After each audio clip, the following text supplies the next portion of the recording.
प्रधानमंत्री नरेंद्र मोदी ने आज वीडियो कॉन्फ्रेंसिंग के जरिए पीएम विश्वकर्मा कौशल सम्मान पर पोस्ट बजट वेबिनार को संबोधित किया।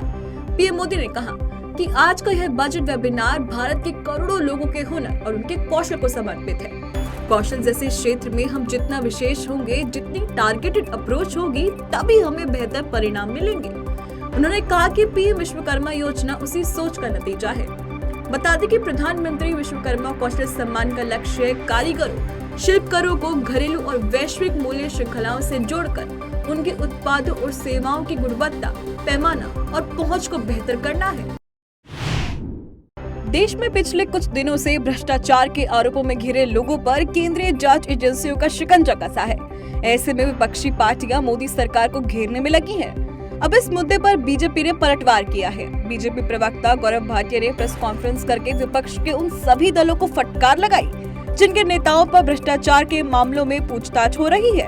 गौरव भाटिया ने विपक्ष पर तंज कसते हुए कहा कि सारे भ्रष्टाचारी पकड़े जा रहे हैं बारी बारी। गौरव भाटिया ने कहा कि जितने क्षेत्रीय दल भ्रष्टाचार में लिप्त हैं और उन पर जांच एजेंसियां जब कार्रवाई कर रही हैं, तो वो कभी विक्टिम कार्ड खेल रहे हैं, कभी इमोशनल कार्ड खेल रहे हैं, लेकिन जनता के सवालों का उत्तर नहीं दे रहे हैं।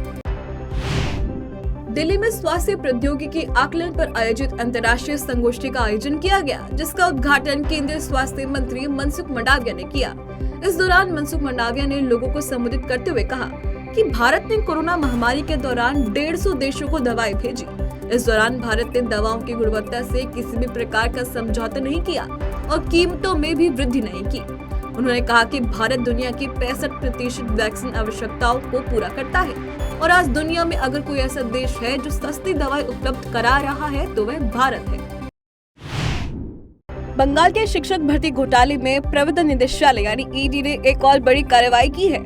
जांच एजेंसी ईडी ने शिक्षक भर्ती घोटाले में हुगली जिले के बलाघड़ के टीएमसी नेता शांतनु बनर्जी को गिरफ्तार कर लिया है। हुगली जिला परिषद के कार्यकारी अध्यक्ष शांतनु बनर्जी को ईडी ने शुक्रवार को तलब किया था। शांतनु बनर्जी को लगभग 7 घंटे की पूछताछ के बाद आज गिरफ्तार किया गया है। ईडी के अनुसार शांतनु बनर्जी पूछताछ के दौरान सहयोग नहीं कर रहे थे।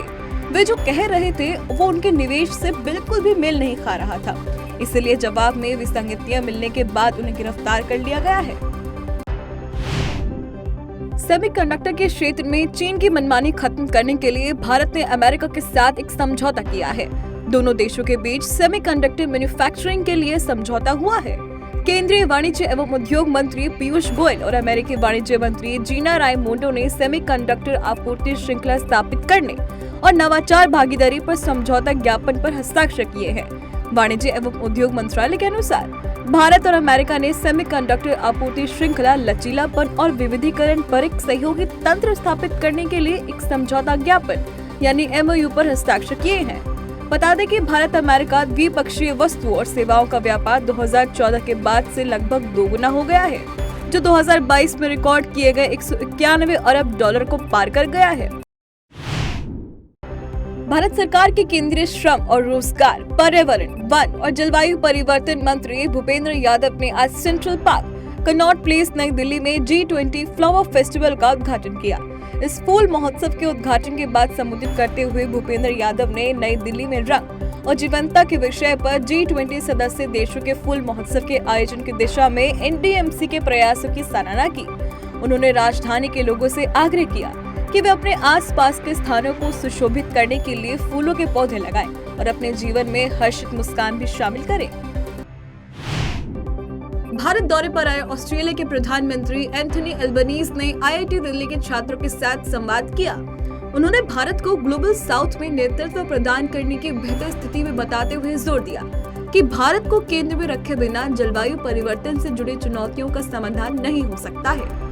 ऑस्ट्रेलिया के प्रधानमंत्री ने कहा कि ऑस्ट्रेलिया एक नवीकरणीय ऊर्जा महाशक्ति बन जाएगा, भारत भी बनेगा, इसलिए सहयोग करने और एक साथ कार्य करने के लिए अच्छा अवसर है। साथ ही कहा कि हम प्राकृतिक संसाधनों और महत्वपूर्ण खनिजों से समृद्ध हैं, जिससे अक्षय ऊर्जा के उत्पादन में मददगार हो सकते हैं। इसीलिए ऑस्ट्रेलिया से साझेदारी भारत को बढ़ती हुई बिजली की मांग को पूरा करने में मदद मिलेगी। रक्षा मंत्रालय ने वायुसेना के लिए 667 करोड़ रुपए की लागत से 6 डोर्नियर विमान खरीदने के लिए हिंदुस्तान एरोनॉटिक्स लिमिटेड यानी HAL से करार किया है। HAL को ठेका देने की घोषणा करते हुए रक्षा मंत्रालय ने बताया कि 6 नए विमानों से वायुसेना की दूर दराज के इलाकों में अभियान चलाने की क्षमता बढ़ेगी।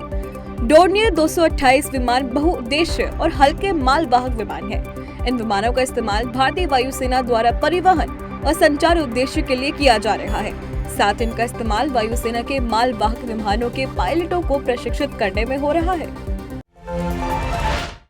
भारत के मुख्य चुनाव आयुक्त राजीव कुमार ने आज घोषणा करते हुए कहा कि 80 वर्ष से ऊपर के सभी वरिष्ठ नागरिकों और विकलांग लोगों को कर्नाटक विधानसभा चुनाव में वोट फ्रॉम होम विकल्प मिलेगा। चुनाव आयुक्त राजीव कुमार ने कहा कि पहली बार हम कर्नाटक में सभी 80 वर्ष से अधिक और विकलांग मतदाताओं को सुविधा प्रदान करने जा रहे हैं। यदि वे चाहे तो अपने घरों से भी मतदान कर सकेंगे। बता दें कि 224 सदस्यीय कर्नाटक विधानसभा का कार्यकाल 24 मई को समाप्त होने वाला है। इसलिए नई विधानसभा के लिए चुनाव संपन्न होने हैं, जिसे लेकर तैयारियां चल रही हैं।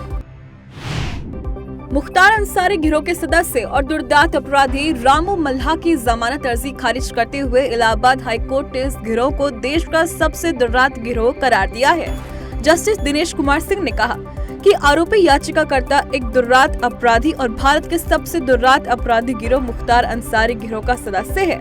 उस पर कई जघन्य अपराध के मुकदमे चल रहे हैं।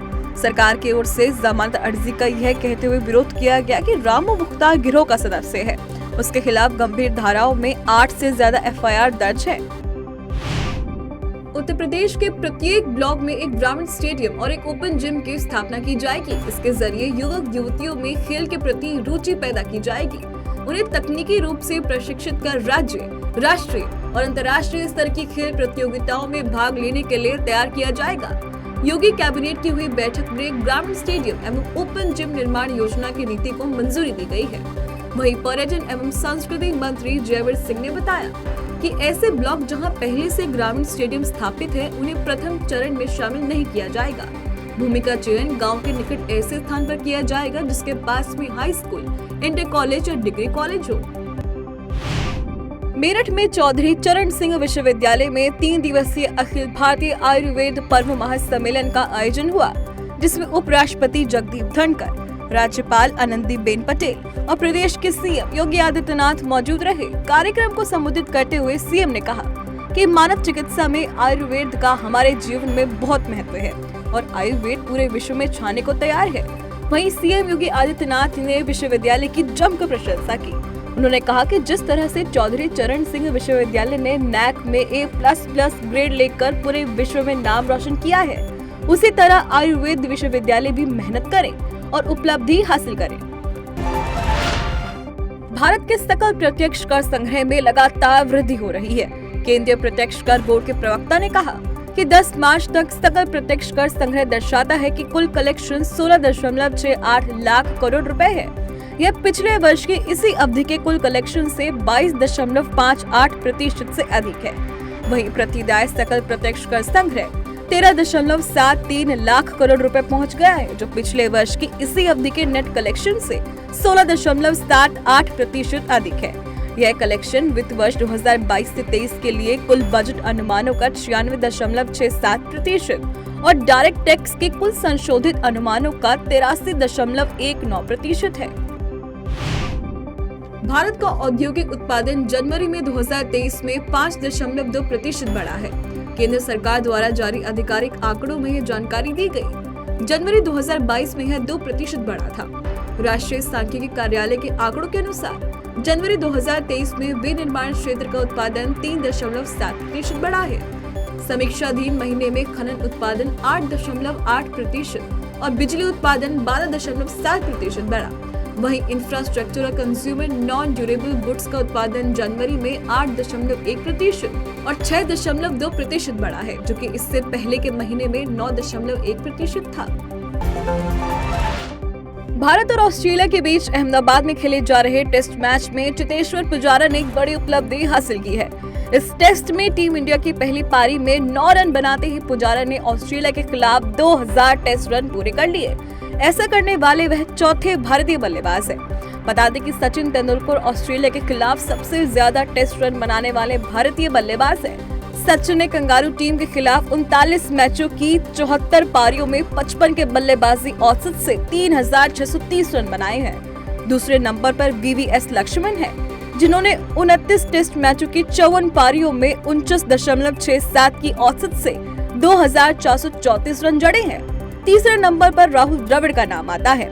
द्रविड़ ने ऑस्ट्रेलिया के खिलाफ 32 टेस्ट मैचों की 60 पारियों में 2143 रन बनाए हैं।